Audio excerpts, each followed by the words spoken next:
nuevamente continuando con el contenido del programa y nuestro invitado del día, el doctor Gerson Vizcaíno, especializado en cirugías de segmento anterior, patología ocular e inflamaciones intraoculares. Doctor, antes de la pausa habíamos hablado de las uveitis anteriores e intermedias. Evidentemente nos queda ya la parte posterior o la afección generalizada del ojo. ¿Cómo se manifiestan las afecciones ya exclusivas de la parte posterior en el ojo? A nivel de la parte posterior ocurre algo interesante y es que el paciente es posible que tenga un ojo claro, el iris se vea normal, pero el paciente empiece a quejarse de mala visión sin un motivo aparente. Y es la causa principal por la que el paciente llega a la consulta, porque no ve bien a pesar de que su ojo se ve bien. Es muy diferente a cuando decimos un ojo rojo. Vamos a ver esta imagen que corresponde a un ojo normal. Y nosotros vamos a estar valorando que la parte central que se ve más oscura corresponde a la mácula. Esa sería el área de mejor visión. Y justo al lado vemos algo un poco de color más claro donde salen los vasos sanguíneos, corresponde a lo que es el nervio óptico. Eso es para que nuestros pacientes guarden en su memoria esta imagen y ahora que vamos a ver un paciente con una uveitis posterior. Y aquí dirían, casi no se ve nada, justamente es eso. Está tan inflamado que podríamos decir que estamos viendo dentro del ojo a través de un vitrio que es transparente, como si se tratara de una gelatina de un color turbio.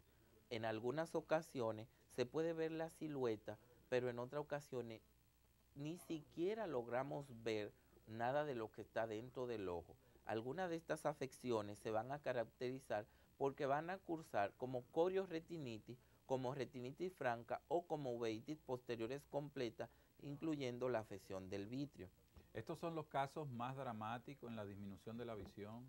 Sí, estos son los casos que más afectan al paciente y hacen que un tratamiento inmediato sea la diferencia entre ver y el paciente quedar ciego, porque acá no hay vuelta de hoja. Una vez que el paciente, la enfermedad ha dañado la retina, ha dañado la coroide, el vitrio está afectado, aún en las mejores manos queda muy poco que hacer. ¿Cuáles son los tipos de lesiones permanentes que dejan estas inflamaciones ya de la parte posterior?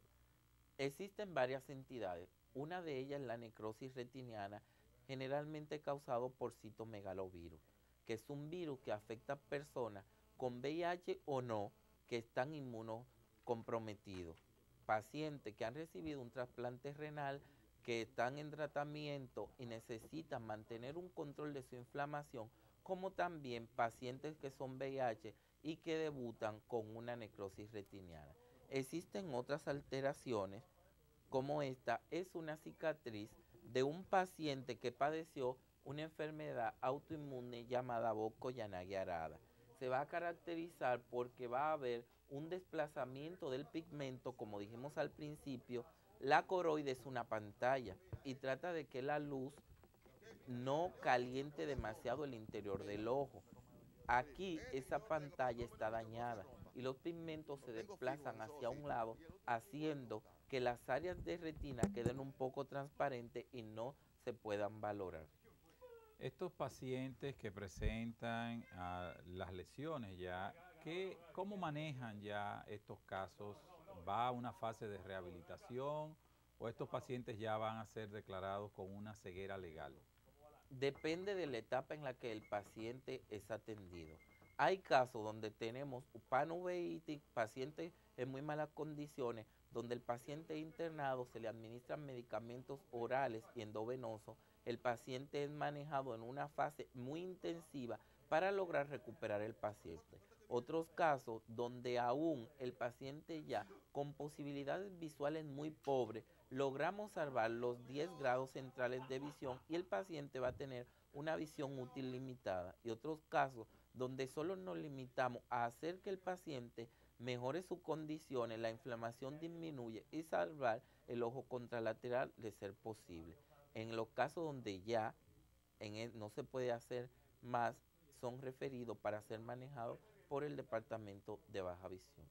Estos casos, doctor Vizcaíno, que van a producir las inflamaciones dentro del ojo definidos como uveitis, ¿pueden afectar ambos ojos o exclusivamente se están focalizados en un solo lado? Existen entidades que son muy específicas de que afecten un solo ojo. Las parasitosis, por ejemplo, tosocariasis, tosoplasmosis, generalmente afectan un ojo.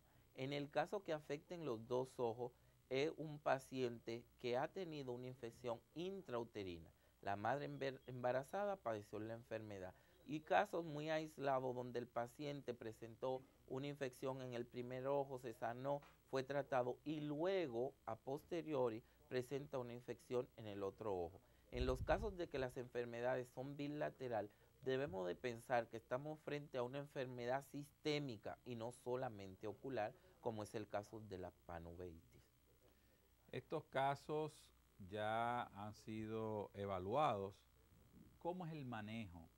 ¿Y cómo se llega? ¿Qué estudios se vale indicar para uno poder ir clasificando todo este rompecabezas tan amplio de posibles causas de inflamación intraocular? Lo primero que nosotros debemos saber es frente a qué uveitis estamos, si es una uveitis anterior, si es una uveitis intermedia, si es una uveitis posterior o una panuveitis. También frente a qué paciente estamos, ¿es niño, es adulto, es un anciano? El paciente tiene manifestaciones sistémicas, entonces en el screen nos vamos a ir guiando de todo lo que el paciente presente, de cosas tan simples como decir me duele la cabeza o de que hace una semana me dolía la rodilla, pero eso fue que fui al interior del país y caminé mucho. Entonces, en ese momento vamos a decir, si yo encuentro los dos ojos afectados, ya sé dónde está, tengo algo de historia, empezamos a hacer evaluaciones generales.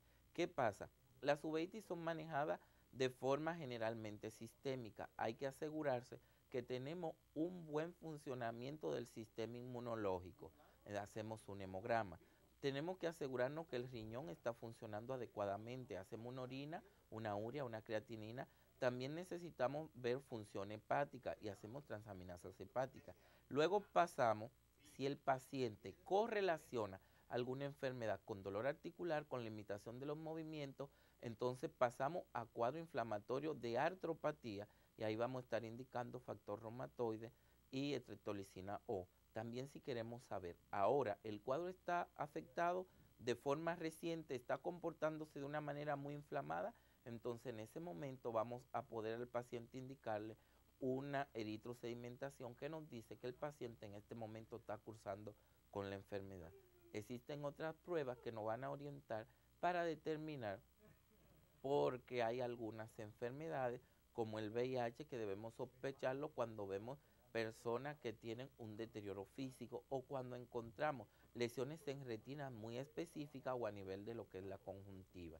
Otra cosa que debemos hacer es, a veces hacemos algunos inmunoanticuerpos que son necesarios para nosotros poder decir si son enfermedades que no son muy comunes, como cuando nosotros estamos buscando el HLA-B27 para una enfermedad autoinmune denominada BC y también el B51, que en uno lo que hacemos es ver cómo se va a comportar la enfermedad y otro para ver a qué grupo pertenece dentro de su mismo grupo general.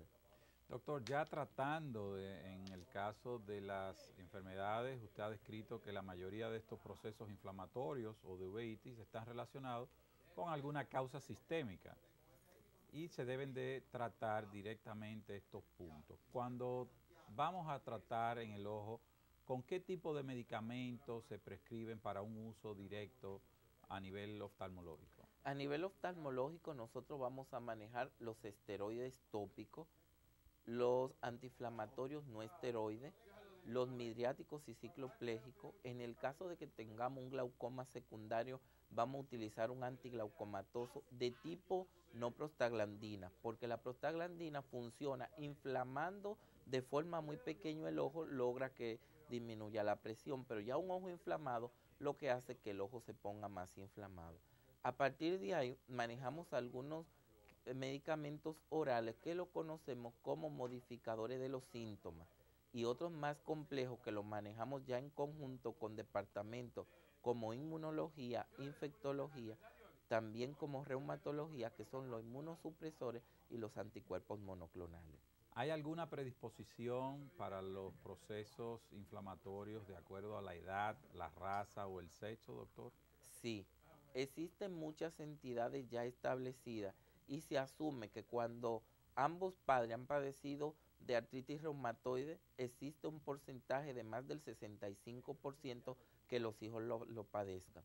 Cuando encontramos una enfermedad como el BC, existe un porcentaje mucho más alto de que los hijos lo padezcan. Entonces, también se va a caracterizar por la raza. Hay algunas enfermedades que son muy típicas de pacientes de raza negra. Entonces, ahí también entra lo que es la predisposición genética asociado a lo que es la coloración de la piel. En nuestro país, ¿cuál es la situación en la práctica oftalmológica privada u hospitalaria de los procesos inflamatorios o uveíticos? Existe mucha población oftalmológica muy bien orientada en cuanto a lo que son los problemas oftalmológicos, pero muchas veces no están en la capacidad de manejar todas esas situaciones, pero eso presenta un dilema para el paciente, porque muchas veces no entiende cuando un oftalmólogo le dice al paciente que su caso es un caso que es de importancia y que necesita una terapia adicional que va más allá de sus manos. Entonces, estos casos son de suma importancia de manejarlo en conjunto con un oftalmólogo ya especializado en lo que es enfermedades inflamatorias oculares. Doctor Vizcaíno, una última exhortación en un minuto de programa que nos queda para nuestra audiencia que gentilmente nos ha acompañado hasta este final. Bueno, hay que decirle a la población que las enfermedades de los ojos en muchas ocasiones no dan segunda oportunidad. Y lo mejor es asegurarse de que un especialista de la salud le diga que usted no tiene nada y que usted está bien y que las molestias son molestias mínimas, tal vez como uveitis, que son únicas, que pasaron en un momento, o que la disminución de la visión se asocia a falta de lente o algún otro trastorno. Es recomendable que el paciente acuda con un especialista frente a disminución de la visión, frente a dolor, frente a alguna molestia que siente en el ojo, aun cuando ésta sea mínima. Si un paciente tiene una disminución de la visión o una molestia por más de 5 a 6 días, ya es algo que hay que tomarse en cuenta. Amigos televidentes, han escuchado ustedes del doctor Gerson Vizcaíno toda la información sobre lo que son los procesos inflamatorios intraoculares definidos como la uveitis. Ustedes no pueden minimizar los signos del enrojecimiento, el dolor, la visión borrosa y estas molestias que muchas veces pueden pasar por desapercibido, otras veces pueden ser insidiosas y a veces hasta crónicas, pues esto puede ser un proceso ya de una inflamación, que esto es resultado de muchas veces de complicaciones sistémicas asociados a procesos infecciosos, así como también reumáticos. Es de mucha importancia una evaluación oftalmológica. Recuerden la clave del programa, el lema es: la prevención es la clave. Esto lo define todo. Usted puede llegar en el momento oportuno para ser tratado y así evitar las complicaciones que pueden llevar inclusive a una ceguera ya irreversible, una ceguera legal. Muchas gracias por permitirnos entrar en sus hogares y brindarle información que de una forma u otra pueden servir para generar una segunda opinión en el caso que los afecte. Muchas gracias por su sintonía. Hasta la vista.